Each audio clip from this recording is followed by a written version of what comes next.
waxay dhaqaatiirtu ii sheegeen in aanan dib u socon doonin mar kale laakiinse hooyaday waxay ii sheegtay in aan awoodo mar kale inaan socdo waxaan rumaystay hadalkii hooyaday Wilma Rudolph haweeneyda ugu dheeraysa adduunka waxay ku dhalatay gobolka Tennessee ee waddanka Mareykanka sanadku markuu ahaa 1940kii markii ay jirsatay da'da 4 sano waxa helay xanuun halis ah oo u horseeday in dhinac ka mid ah jirkeeda qalalo taas oo lugta bidix loogu xiray bir markii dambe sababay in lugta qallo ku yimaado ama uun xanuunkani sababi gaaray in lugta la jaro si kedis ah waxa ay noqotay mid aan awoodi karin inay samayso wax dhaqdhaqaaq ah sida carruurta kale ee qeyrkeeda ah waxa ay dhaqaatiirtii ka maqashay hadallo ah mar dambe ma socon karto macal haddii ay socoto uma socon doonto sideedii dabiiga ahayd ee ay ahaan jirtay mar walba ay maqasho hadalladan Wilma waxa sii humaata xaaladeeda nafsiyeed Wilma hooyadeed waxa ay sii joogtaysay xanaalkeeda ahaa inay inanteeda caafimaado Wilma waxay si joogto u weydiin jirtay hooyadeed miyaan awoodi karaa inaan mar kale socdo waxa ay hooyadeed ugu jawaabi jirtay si kalsooni ah haa waad awoodaa maalin ayay ogaatay Wilma macta baranaafada gaar ahaan wuxuu diyaariyaa koox qayb ka noqda tartanka Olombikada ee naafada waxay Wilma hooyadeed u sheegtay inay tagaan soona eegaan waxa ay qabanayaan hooyadeedna waxay u balamisay waqti ay ku soo booqdaan macadkan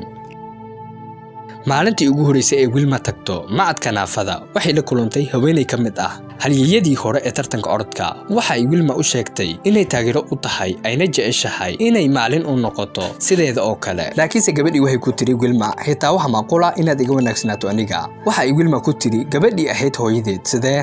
kadib waxay ugu jawaabtay rumee awooda gudahaaga kaliya markaas ayay dhici karaan mucjiso walba Wilma waxay ku farxaday hadalkii ka yeeray gabadhii halyeeyada ahayd waxayna bilowday inay nolosheeda bedesho waxa ay Wilma bilowday jimicsiyo daaweyn qaadatay sanado waxay liyaab iyo kidis ku noqotay dadkii oo dhan markii Wilma ku istaagtay lugaheeda birra'aan waxayna bilowday inay u socoto qunyar inkastoo markii dambe soo wajaheen xanuuno iyadoo ku sugan da'da 12 sano waxa ay ka adkaatay dhammaan xanuuno badan oo ku dhacay nolosheeda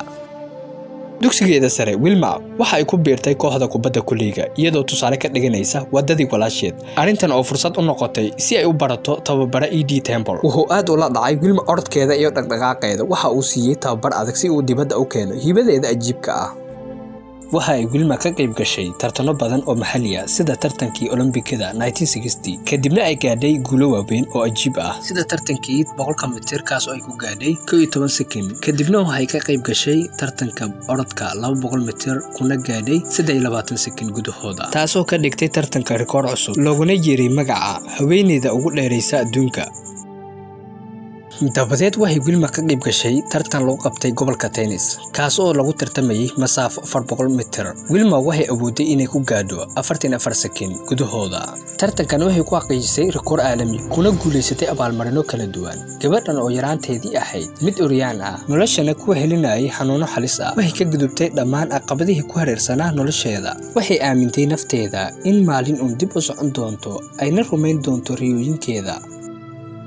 waxa aynu qisada Wilma ka qaadanaynaa in nolosha xaalad walba aad ku sugan tahay laga qoosan